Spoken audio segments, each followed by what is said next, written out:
I came in the world crying and fussing. Nigga, we ain't have nothing. Every ghetto, I know the same. We tryna make a little change. Preacher man, What's up, YouTube? It's your boy, Mr. Outliner. I'm back. Got a brand new video for y'all today. I just want to talk to you about 5 things. Yep, I said it, just 5 things I need to talk to you about today. I want to give you some tips that I've been working on or been doing for years. I've been cutting hair for years, you know. So, but before we jump into that, I need y'all to like, comment, subscribe, tell a friend to tell a friend. You know I say this all the time, but I really need you to do that. You know, that's gonna help me out, because once you leave a comment, then I understand if the video was good, or I understand what I need to improve on the video, what my message is not getting across to you all, you know what I mean? So I just do these videos just spur of the moment, however it comes to my mind. I don't have a preset thing I'm gonna do every week on videos. I just do it, and that's what we do. So if you got any suggestions for me to do, please leave them down below. Now, I got 5 tips to becoming a better barber overnight. Now, this could be for somebody who's been cutting for a while and still slightly struggling, or it's just for beginners that might need a few hints or tips to get them over the hump. You know, you could be an advanced barber and still might use some of these techniques that I do, right? So anyway, let's get into this, right? These 5 steps that I'm talking about. So number 1, the first step, you want to be able to use your mirror. This goes for all aspects, right? You want to use the mirror because the mirror is your friend. And if the mirror is your friend, that means the mirror won't lie to you, right? So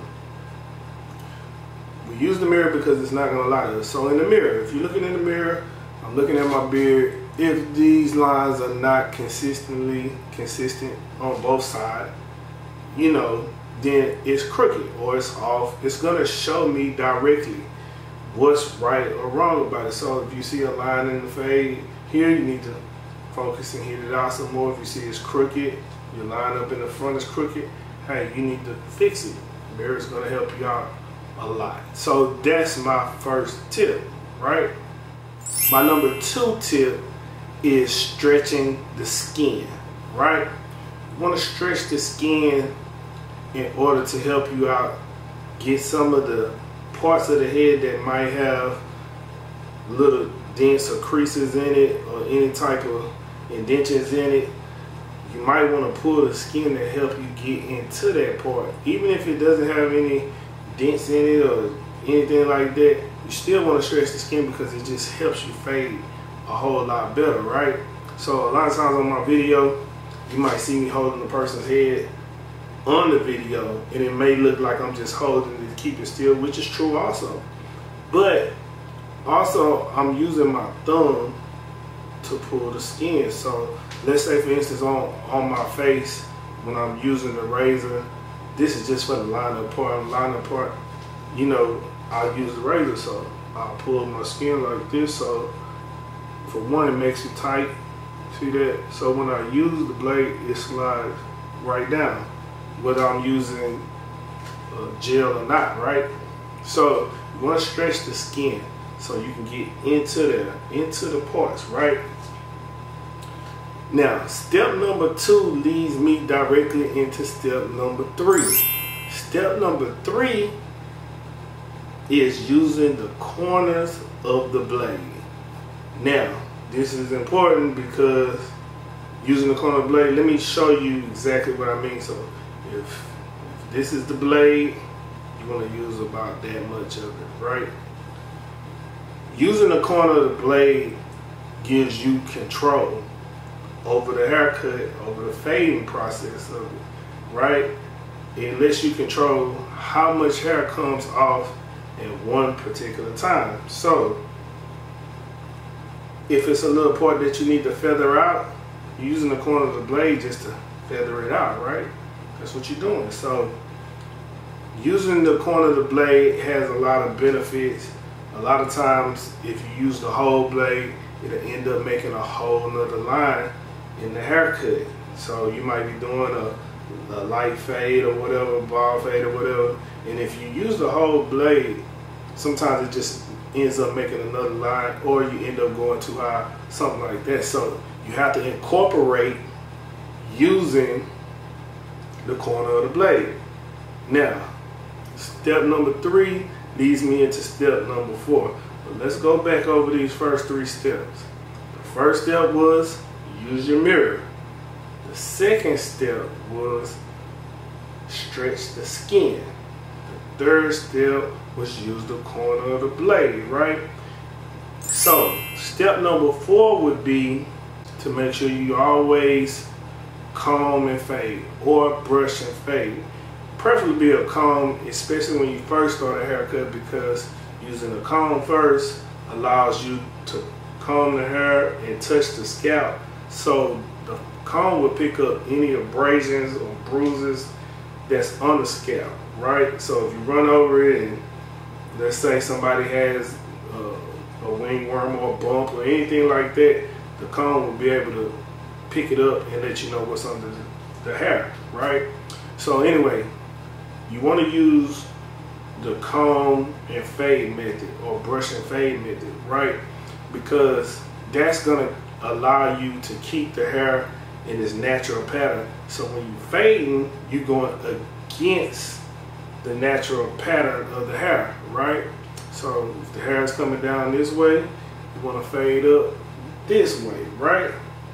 You're just going against it. So you want to brush, comb, comb, fade, comb, fade. And you know, this is a motion that you're continuously using. You know, you have to use both of your hands at all times, right? So when you're doing that, that keeps the hair in the flow pattern. Step back a little bit, see the transition, look at everything, make sure everything is falling into place. The comb and brush knocks all the excess hair out of the way, right? So with that being said, that's to do with the haircut itself.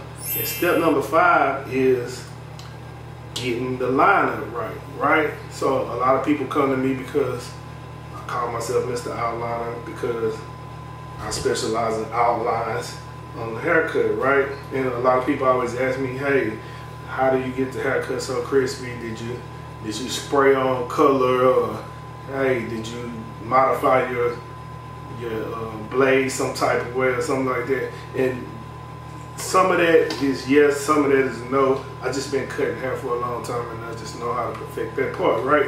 But anyway, to get it straight, you want to stand directly in front of your client. That way, when you're standing directly in front of your client, you can focus on a point on the head to work yourself from inside out, right? So if you stand directly in front of them, you can see both sides of the head at the same time. You can see everything how it should line up. You can see if the edge up is, you know, higher on this side, higher on this side, or lower, or whatever, you know what I mean? So you want to be able to stand in front of them so you can see all of this, right? So once you get the edge up straight, then you can go back and make the edge up crispy, because the first thing is about getting it straight. Getting it crispy is a whole nother thing. Some people use holding spray, right? The holding spray dries the scalp. When you hit it, it makes it dry, makes the hair fall right off, right? Also, some people use Topic along with holding spray, hair fibers to lock it in. You know, you use that first, you make your line, then you use that. So another way, I might do a video on how to use hair fibers, right? That, and then you got some people's kiss. I can do all this in one video. I'll show you the video on how to use kiss to make the edge up pop, right? So yeah, those are things you do to get the line up crispy as well. So I guess that's an extra tip for you all on things to do to get your edge up crispy. That's tip number 6. We just call that tip number 6. That was a bonus. But anyway, so those are my 5 tips. Again, You want to use the mirror, you want to stretch the skin, you want to use the corner of the blade, you want to comb and fade, and also you want to stand in front of the client to be able to get the edge up right. So those are my 5 tips. I just wanted to put that out there. Somebody might need it. Some people might be like, hey, this is the basics or whatever. But to somebody it may not be. But anyway, like I said in the beginning, I need you to like, comment, subscribe, tell a friend to tell a friend. You know, until next time I see you. Peace.